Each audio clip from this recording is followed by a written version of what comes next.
Welcome to Full Moon Film Buff, episode 39.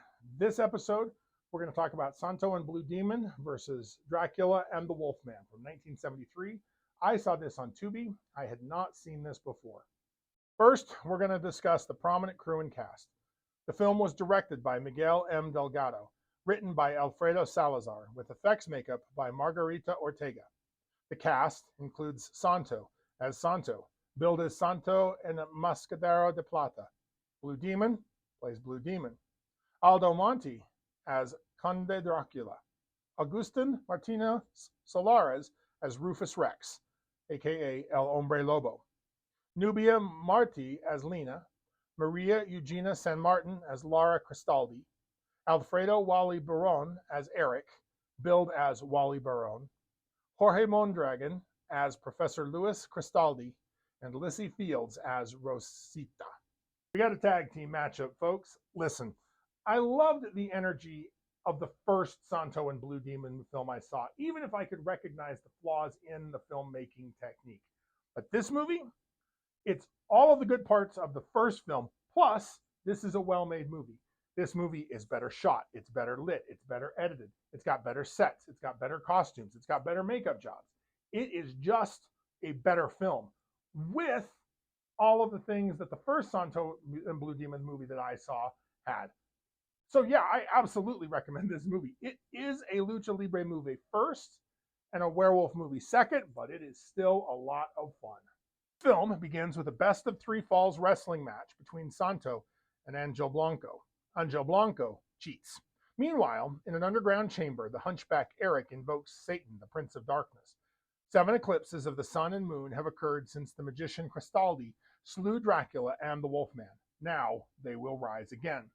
Elsewhere, Professor Luis Cristaldi, who lives with his widowed daughter Lara and Lara's little girl Rosita, waits for a mysterious visitor.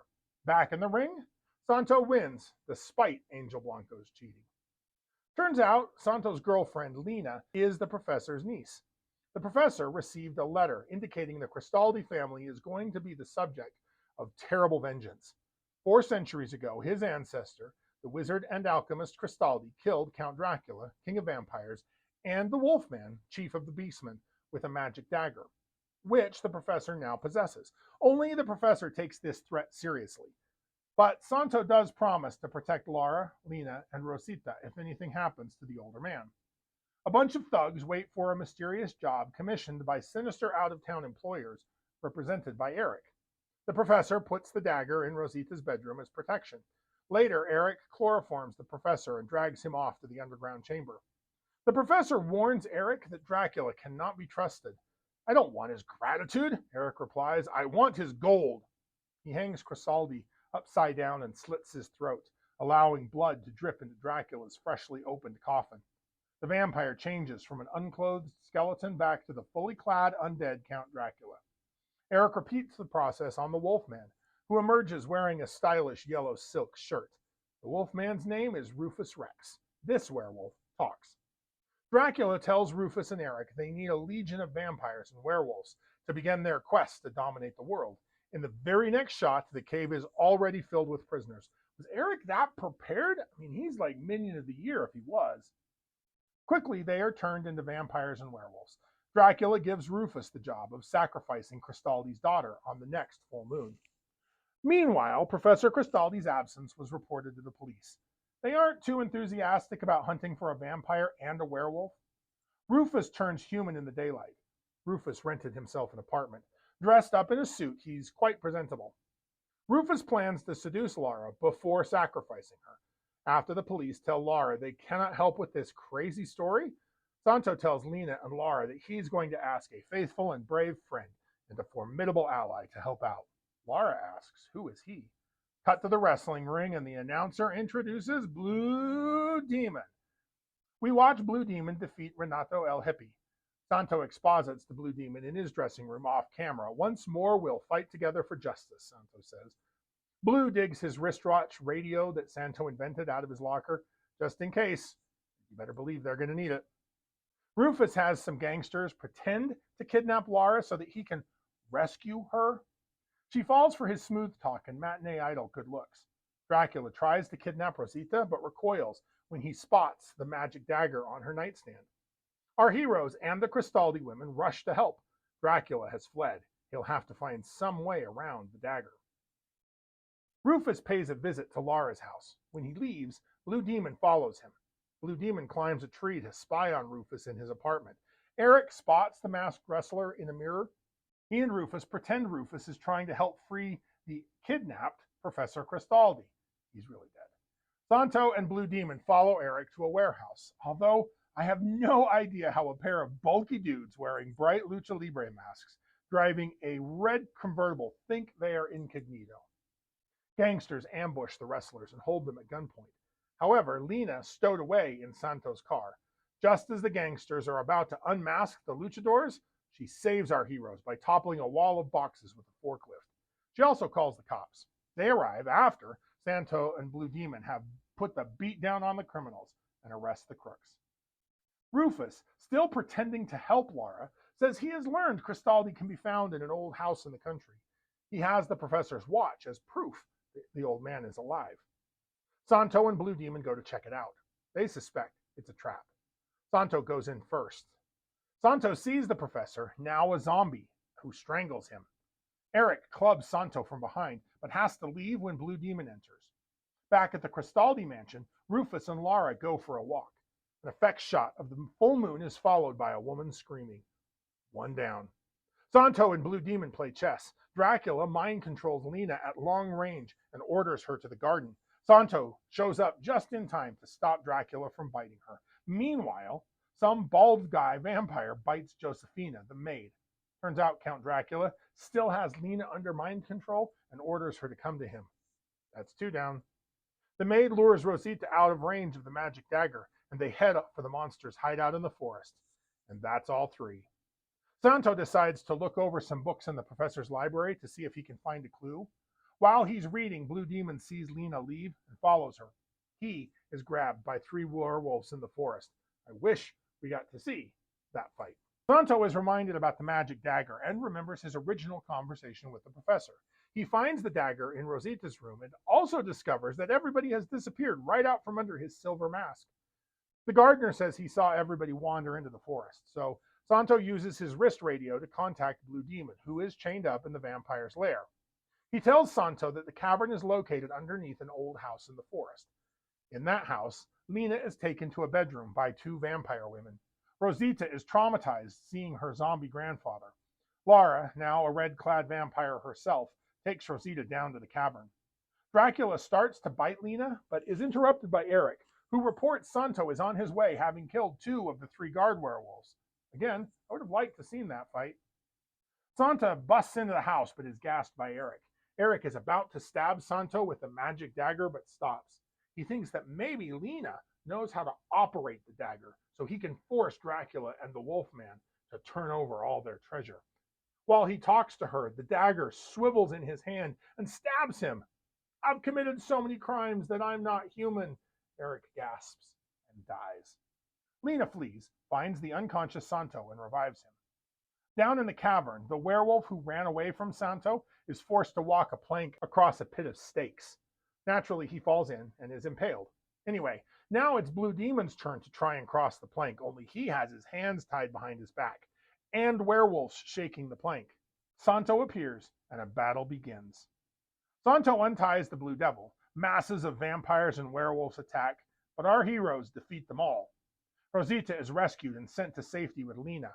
Rufus fights for a while in human form before finally changing into a werewolf, and all his furry sidekicks join in. Dracula mostly watches. Eventually, Dracula and the Wolfman team up on Santo, but Blue Demon tosses his pal a rope. Santo swings across the pit and then knocks the two monsters into it, where they are stuck full of holes. With the masterminds dead, the other monsters all turn into little piles of smoky dust. Santo and Blue Demon find Lena reading Little Red Riding Hood to Rosita, who has fallen asleep. Lena, what will we tell her when she wakes up? Santo, that it was all a dream, a nightmare.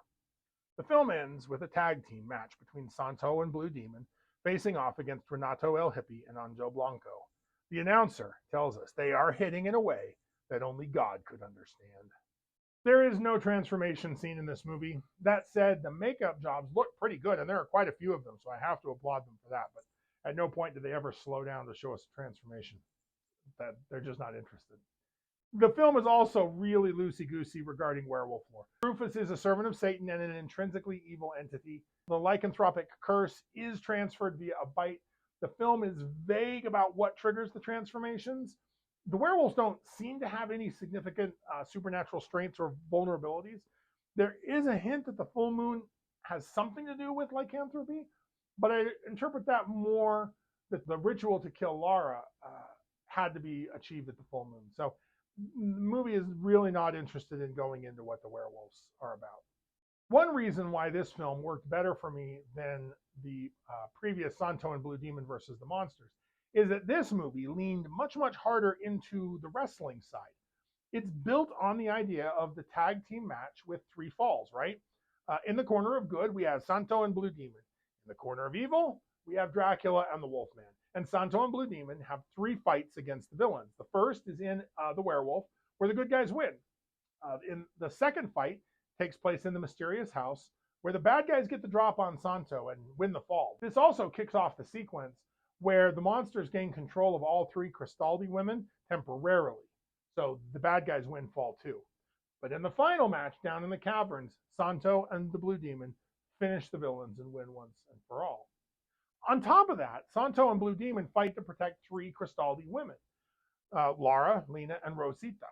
Once again, our heroes win 2 out of 3 of these matches. Lara is abducted by Rufus and made a vampire by Count Dracula. We don't see her final fate, but my assumption is that she turns to a pile of smoky ash, just like the other minions when Rufus and Dracula died. One loss for our heroes. Lena is hypnotized by Count Dracula, but is rescued by her boyfriend Santo. The good guys get a win. And finally, the final battle comes down to Rosita. It takes Santo, Blue Demon, and the help of Lena to save the young girl, but doing so gives them 2 out of 3 wins. 2 out of 3 ain't bad.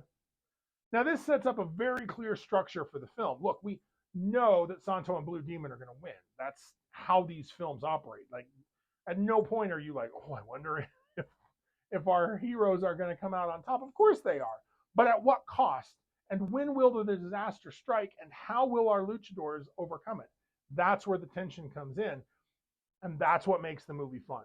The final thing I wanted to talk about is seduction. One of the things I really liked about this film that specifically relates to the werewolf is just how attractive and seductive Rufus Rex is. I mean, Dracula was good looking too, but that's a much more common trope in vampire stories, right?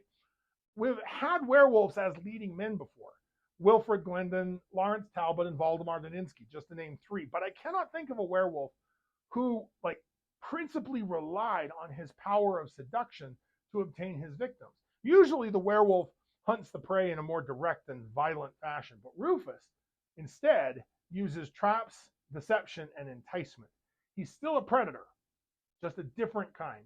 And I think it's telling that at the end of the movie, right, they're reading the story of Little Red Riding Hood to the little girl. This is a big bad wolf who is going to deceive you in order to get the drop on you. And he's much more successful than Dracula in this movie because of it. I just found that fascinating and fun. So if you like lycanthropes, like, share, and subscribe. Feel free to share your thoughts and any additional observations you might have in the comments below. Let me know what I missed or things that you noticed as well. Next, I plan on discussing The Boy Who Cried Werewolf from 1973. Keep your eye on the moon, a silver bolt in the chamber, and we'll see you back here next episode.